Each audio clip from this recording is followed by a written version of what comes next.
Pronto aí? Fazer silêncio. Virar pra frente, prestar atenção. Nós paramos em qual questão aí? Sim. Qual que é a pergunta? Diferencie modo de produção, forças produtivas e relações de produção, segundo Marx.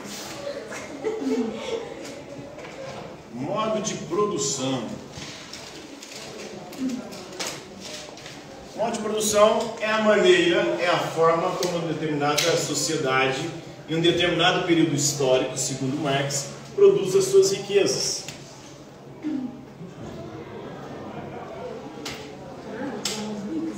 Maneira.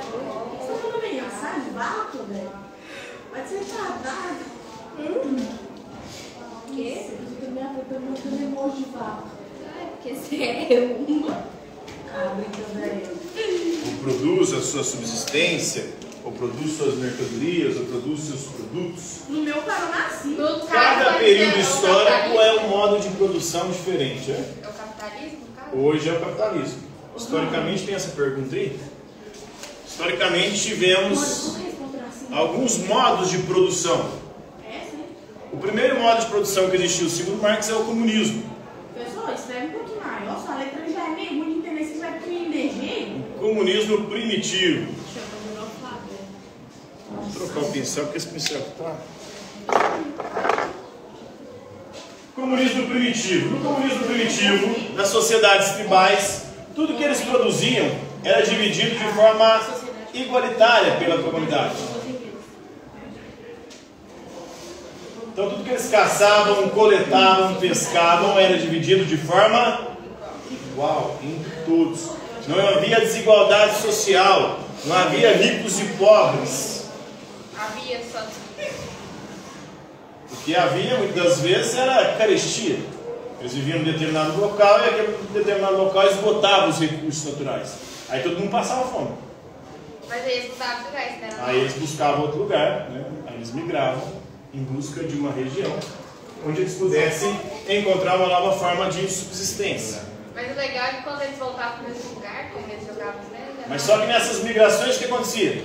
Eles entravam em contato com outras tribos. E aí dava o quê? B.O. Guerra. E aí, nas guerras intertribais, o que sucedia?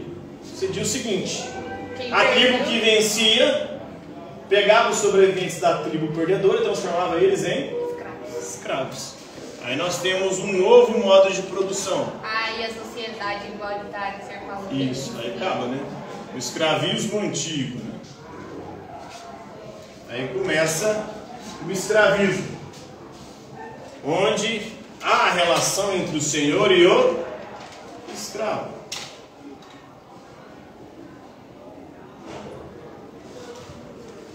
O escravo não é considerado gente na sociedade escravista.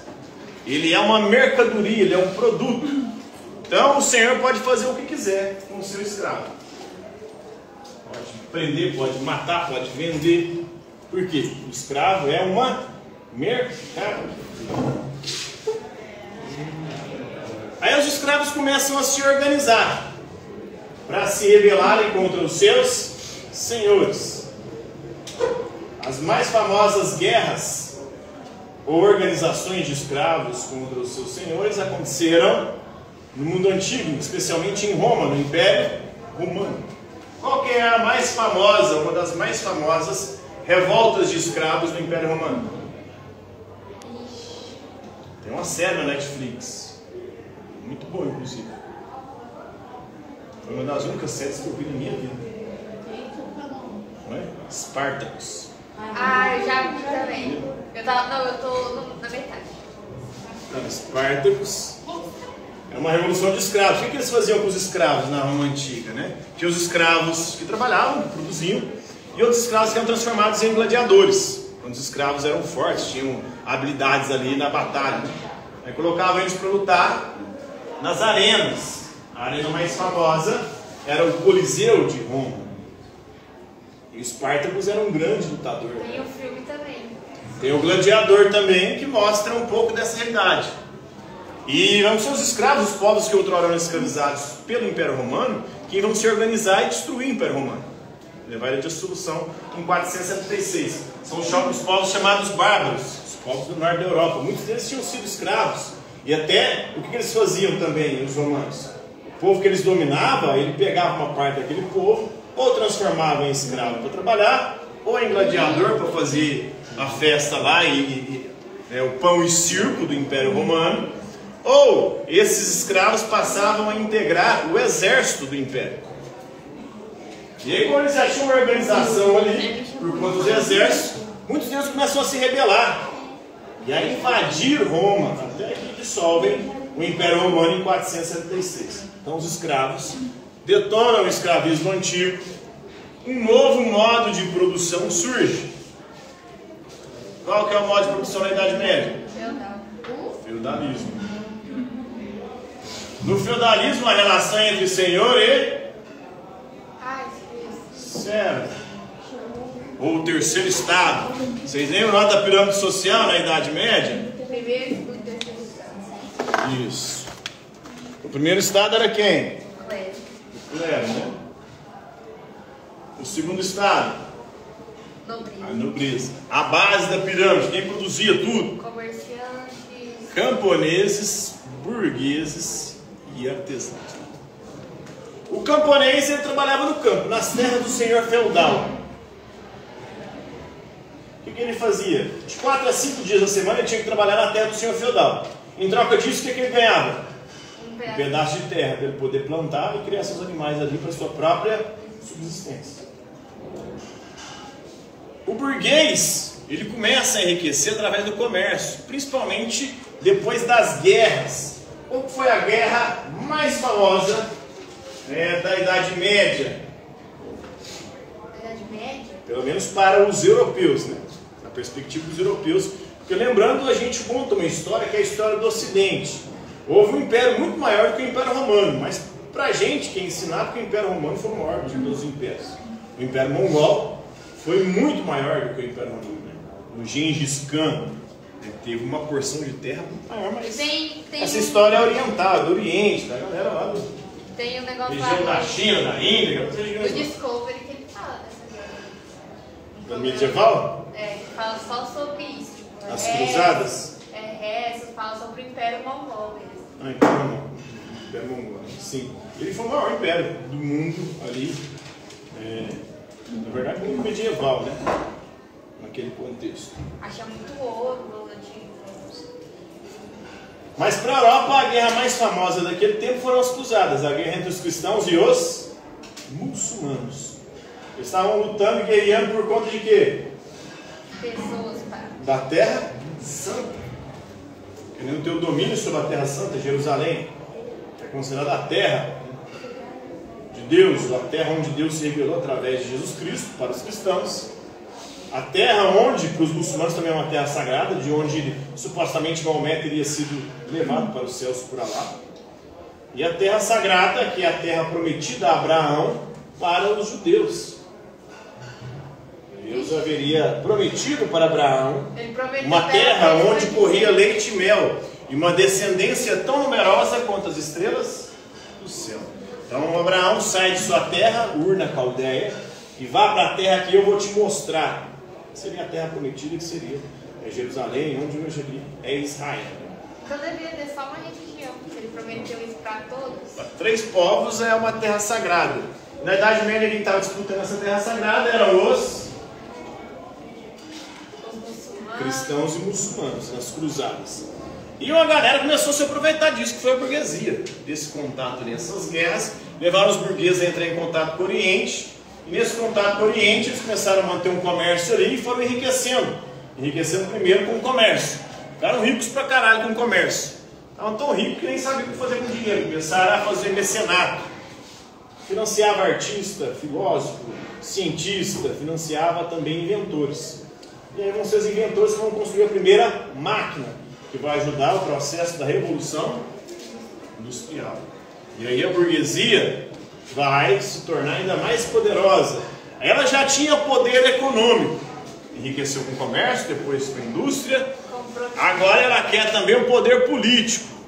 Ela vai entrar na mente dos camponeses e artesãos, falando o seguinte: vamos lá, vamos lutar por liberdade, Liberdade, igualdade e fraternidade.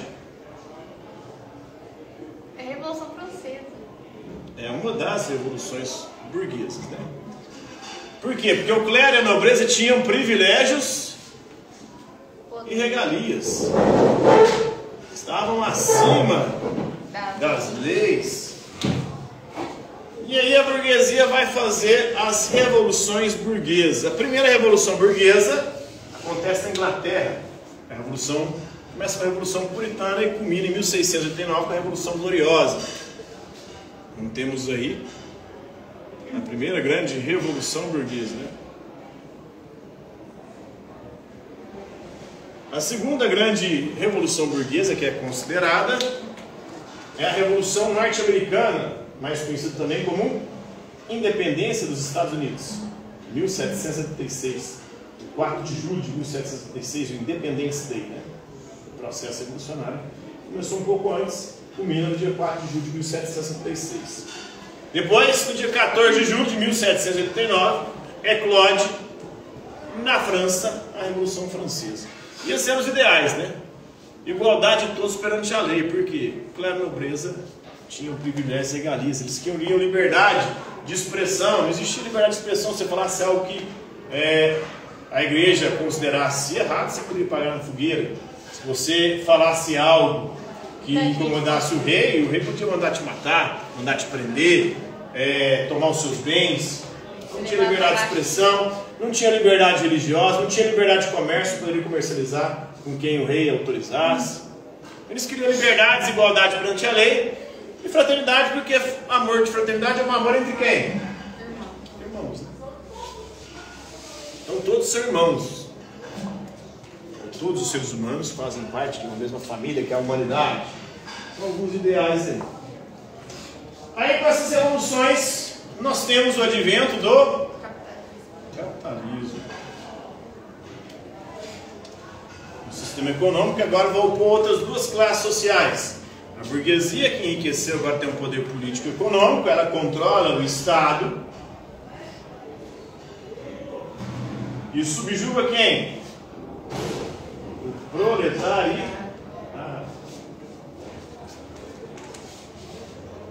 O proletariado, que é o modo de produção que é mais? Sim, é o trabalhador, o operário. É o forças produtivas. Modo de produção, diferenciar modo de produção e forças produtivas? Não, é para falar sobre o modo de produção, forças produtivas e relações de produção. Sim. O proletariado também faz parte da força produtiva, né? Produz a riqueza. A força produtiva é quem produz a riqueza. O proletariado, não só ele, mas também os meios de produção. Aí nós temos a terra, a fábrica, as ferramentas, né? Tudo isso aí é um meio de produção que está nas mãos da burguesia. O proletariado na força produtiva ele representa só o quê? Classe trabalhadora. A classe trabalhadora, mas a mão de obra, né? A mão de obra humana. Então a única coisa que ele tem a oferecer no mercado capitalista é a sua força de trabalho. Em todas essas relações aqui, ó, nessas três sociedades, no escravismo antigo, no feudalismo e no capitalismo, a relação sempre de produção é uma relação de quê? De exploração de uma classe sobre a outra.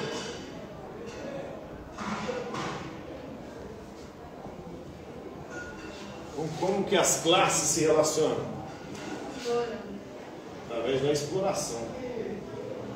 Mais, né? Relação de produção, então, é a exploração? Isso. Nesses três modos de produção: escravismo, feudalismo e capitalismo. Né? No comunismo não tinha exploração, não. Primitivo. Porque tudo que era produzido era dividido de forma igualitária. Cada um tinha uma função. Geralmente o homem caçava e pescava, a mulher fazia coleta e cuidava das crianças, dos filhos. Tinha uma divisão ali, social trabalho, mas uma divisão bem simples entre homens e mulheres. Depois, à medida que os modos de produção vão mudando, vai acontecendo um processo de complexificação da produção, né? Ele fala desses Ou da divisão social do trabalho, porque cada um vai se especializando em uma atividade. Oi? Ele fala desses 4 modos. Não, aí fala que tem mais ainda. Ele fala que o capitalismo vai ser superado. Porque em todas essas sociedades, escravismo, feudalismo e capitalismo, houve uma relação de produção e de exploração. Chega um momento que a classe social explorada tomou consciência de sua exploração. E aí ela fez uma revolução. Os escravos derrubaram o Império Romano. O terceiro estado derrubou o feudalismo. Agora, o proletariado vai se organizar e derrubar a burguesia. E instituir o socialismo. O socialismo será a ditadura do proletariado, né? O proletariado vai tomar o poder, vai tomar o Estado que atualmente está nas mãos da burguesia, só defende os interesses dos burgueses. O Estado vai para a mão dos proletariados, né? E aí ele vai fazer o quê? Socializar os meios de produção. Quais são os meios de produção? Trabalho. Os meios de produção. O meio de produção não é a terra. Isso. A terra. As indústrias. As indústrias.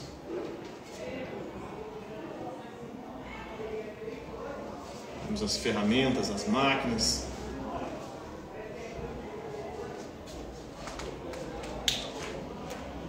Tudo isso aí é meio de produção. Isso será socializado.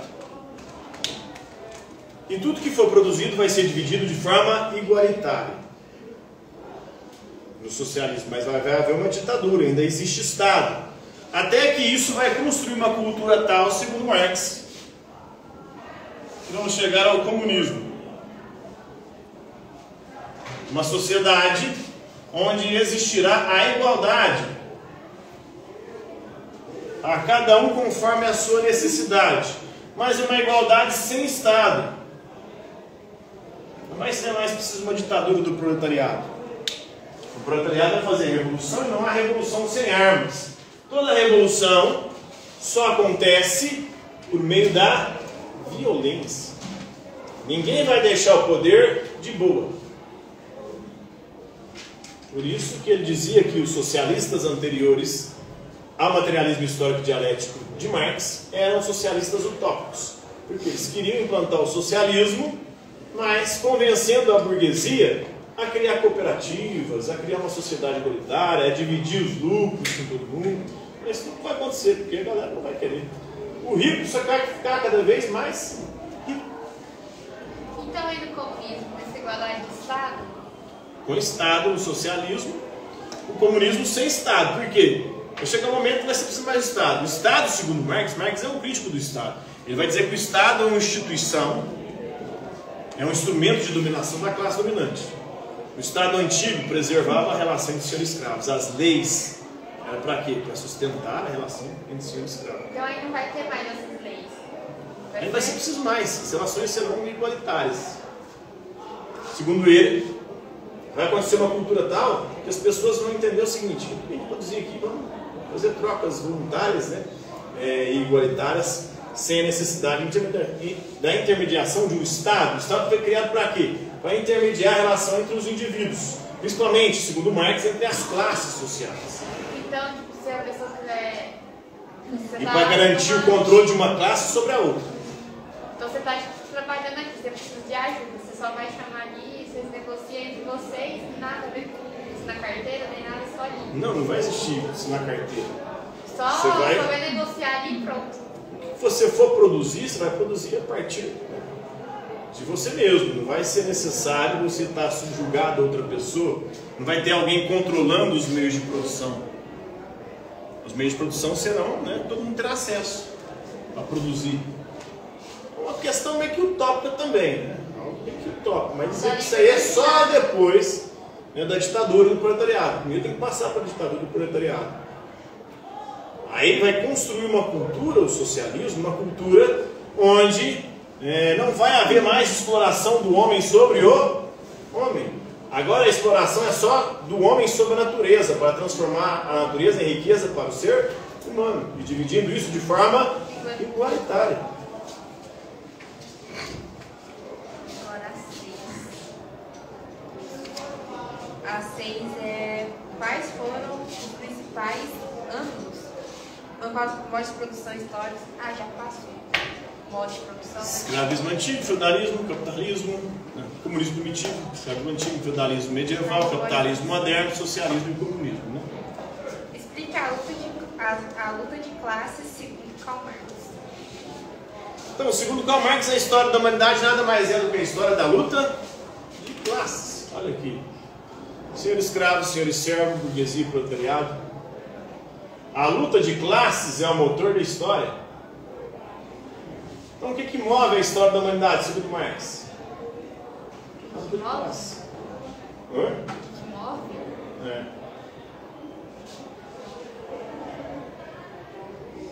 Toda vez teve uma revolução, né? Sim.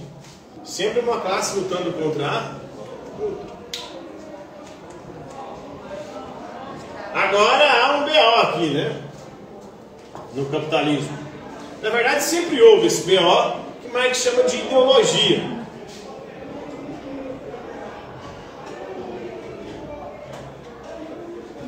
Todo período histórico tem as ideias dominantes dentro de uma sociedade.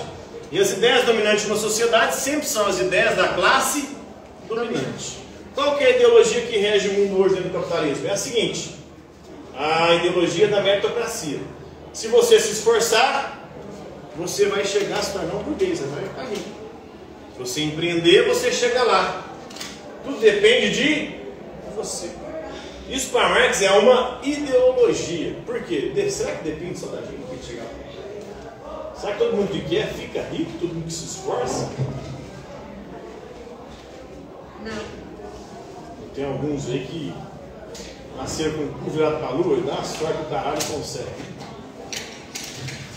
A mobilidade social hoje é quase similar à Idade Média, segundo alguns estudos recentes. Né? E hoje nós temos talvez uma das maiores concentrações, na verdade talvez não, né? É a maior concentração de renda da história da humanidade, onde 1% da população tem mais de 50% de todas as riquezas do mundo. É como se fosse um bolo a riqueza. E aí vamos dividir esse bolo entre 100 pessoas. Uma pessoa vai comer mais de metade do bolo. 56%, eu acho que é 99% vão ter que rachar 49% do bolo. Ou menos da metade do bolo. E na verdade ele tem uma classe média aqui que pega uma parte maior do bolo. Aí os pobres vão comer a migalha. Aqui os 51%. Uma pessoa sozinha vai comer mais da metade. 99 pessoas vão comer menos da metade. Mesmo assim, entre essas 99 pessoas, umas 40, umas 30 na verdade. Uns 30 vão comer ali uns 30% do bolo. Vai sobrar uns 10% dos pobres. Essa é a atual estrutura. Uma concentração de renda gigantesca. Mas se você for olhar para os períodos anteriores da história, nunca houve isso. Um senhor feudal, por exemplo, se tinha um BO, né, uma carestia, né, uma praga, o senhor feudal também passava fome. Por quê? Não tinha servo para poder produzir para ele. Ele não tinha uma riqueza, assim, podemos dizer, que o diferenciasse muito em termos materiais em relação ao servo.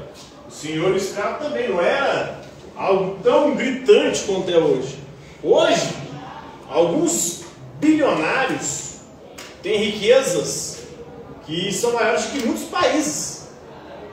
Ou seja, um cara bilionário, os caras mais ricos do mundo, tem mais riqueza que um bocado de país junto. Ele não faz nada. Elon Musk. Elon Musk é um deles, né? É mais rico que um bocado de país, que tem milhões de pessoas. E ele ganha a riqueza dele com a força produtiva. Quem produz a riqueza para ele são os trabalhadores, né? O proletariado dele. Ele está só lá vendo as ações, como é que está funcionando. Está subindo ou está descendo as ações da minha empresa? E contratando gente para poder administrar isso para ele, né? Aí tem os intermediários, desde a ponta de quem vai extrair a matéria-prima dos carros que ele produz. Mas tem proletariado também que está lá no setor de engenharia dele, projetando os carros. Mas sempre tem força produtiva, sempre tem o proletariado. E cada um deles sendo explorado de uma forma. Uns ganham até razoavelmente bem, mas ele ganhando muito mais. Aí ele forma a parte do bolo e os outros comem. Exatamente. Ele é sozinho aí, então não mais, né? Ele come mais. Ele come mais que metade do bolo. Então, do bolo da riqueza que é produzido pelas duas empresas dele. E como que ele chegou lá? Aí os norte-americanos eles têm a ideologia do self-made man. O que é o self-made man? O sujeito que se fez sozinho. Eu que me fiz. Eu cheguei a esse patamar de homem mais rico do mundo, porque eu sou fodão. Sou um grande empreendedor. Então eu vou olhar a origem dele. Os pais deles eram donos de mina de diamante na África. Então ele nasceu pobre, miserável, não saiu do nada. Então ele não se fez. Aí ele criou PagSeguro, Mercado Pago, não sei uma dessas empresas aqui de cartão pago online, compra online, né? Depois ele vai montar a Tesla e agora SpaceX, né? Que vai mandar o povo para o espaço. E com dinheiro do Estado, que é dinheiro público. A SpaceX está recebendo dinheiro do governo norte-americano para poder trabalhar em conjunto com a NASA. Há uma mudança na ideologia global. Os carros do futuro têm que ser carros o quê? Não, carros com energia limpa. E aí ele está produzindo os carros elétricos, né? Vai chegar nesse ponto. Sim, mas aí a Tesla é que tem que está mais avançada nesse quesito, por isso que hoje. É muito caro também. Paga para carregar esse negócio? Vai, energia, né? Você tem que colocar. Vai usar energia de alguém, ou de sua casa. Eu vi falar que o preço já tem aqui já no Bernardo, já alguns pontos aí de você abastecer. Nem frente a uma concessionária. Na frente da White Pampulha.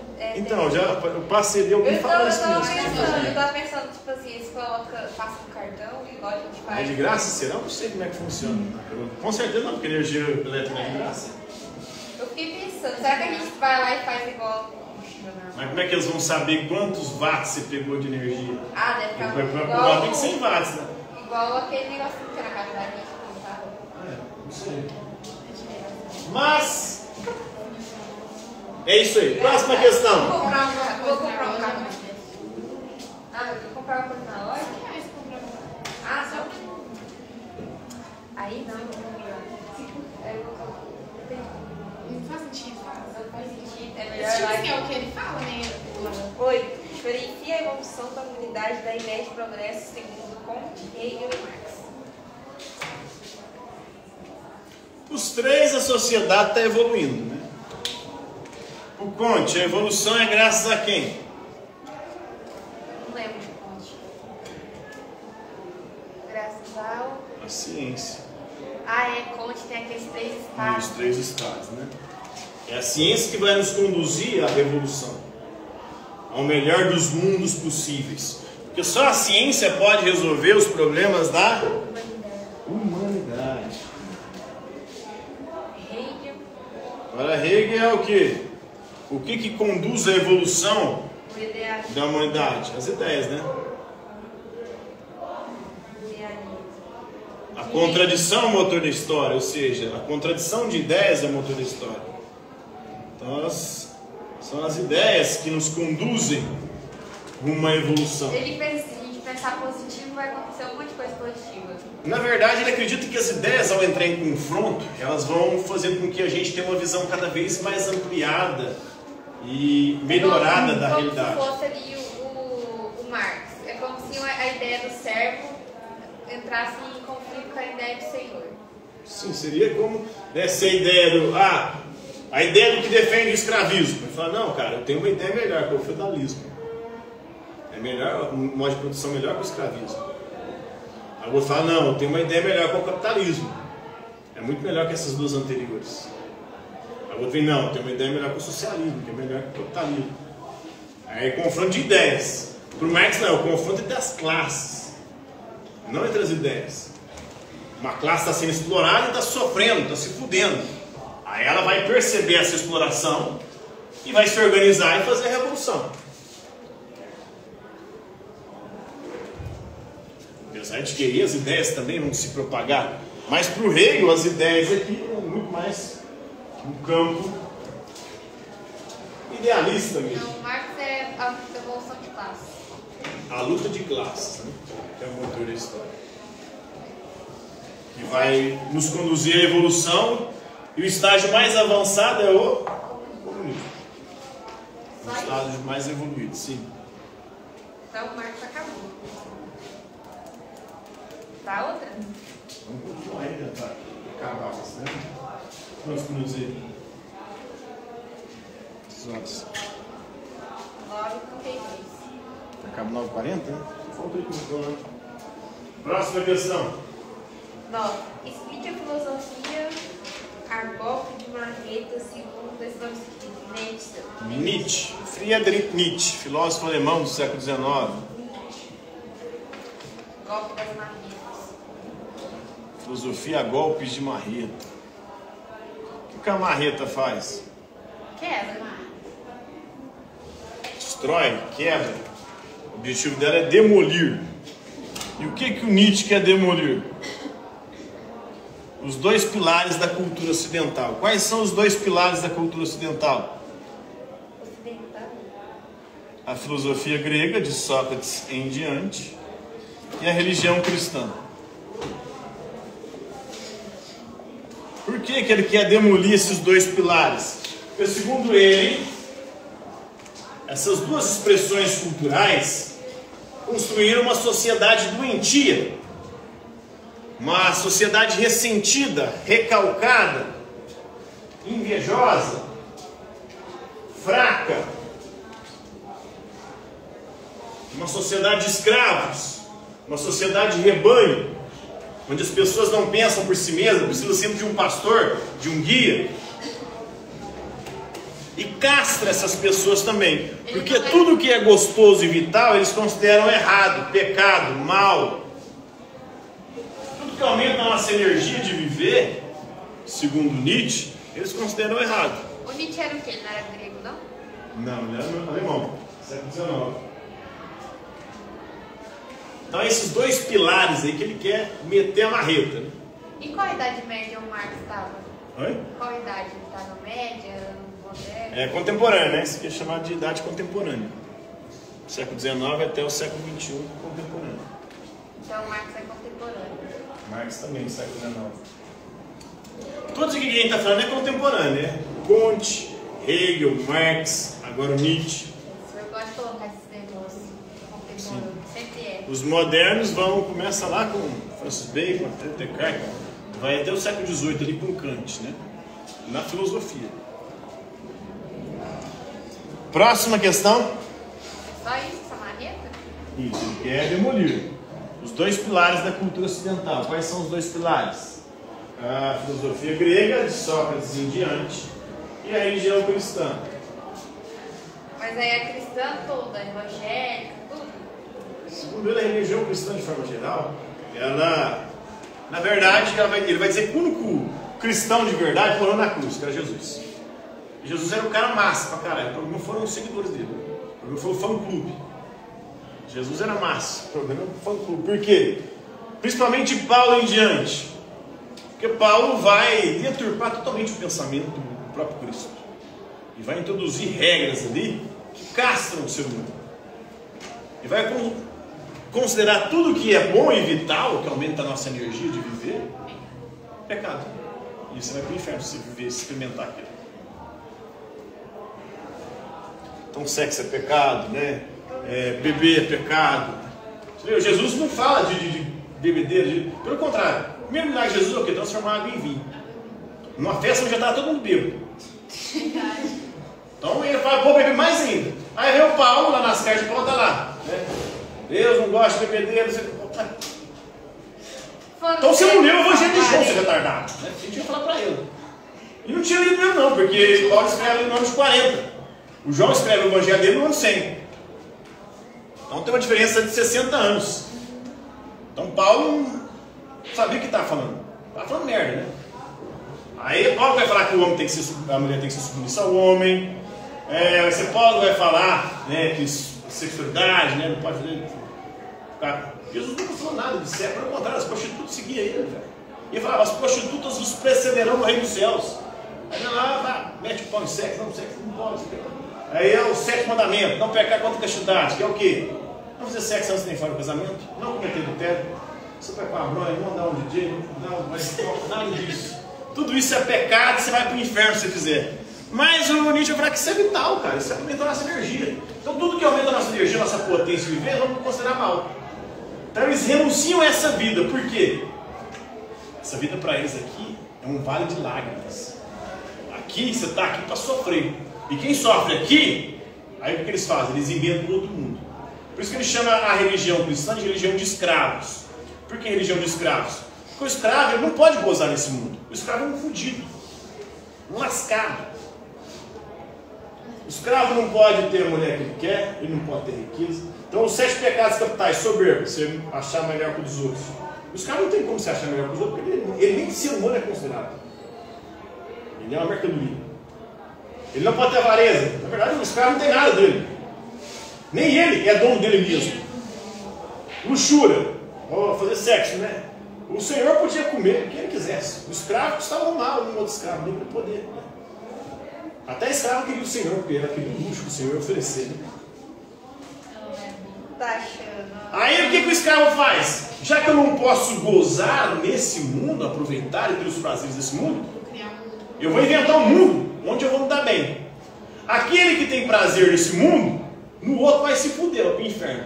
Aquele que sofre nesse mundo, no outro vai ter o prazer eterno. Inclusive, uma definição de céu do cristianismo é essa: céu é gozo eterno. Ou seja, vai ser uma felicidade para sempre, um prazer eterno no céu. Isso só para quem sofre aqui.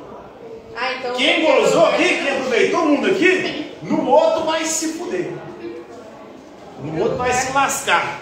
Por isso que ele vai dizer que o cristianismo é uma religião de escravos. E essa religião de escravos fez o quê? Considerou tudo que é vital errado, mal, pecaminoso. Tudo que é gostoso não pode. Ela vai falar, velho, a única vida que a gente tem é essa aqui, o que a gente vai falar. Se você não gozar aqui, não fica esperando a próxima, porque a próxima nem vai existir. Aproveita essa. Porque senão você vai morrer sem gozar. Literalmente. Literalmente. Então é esse o pensamento. Acabou aí, não?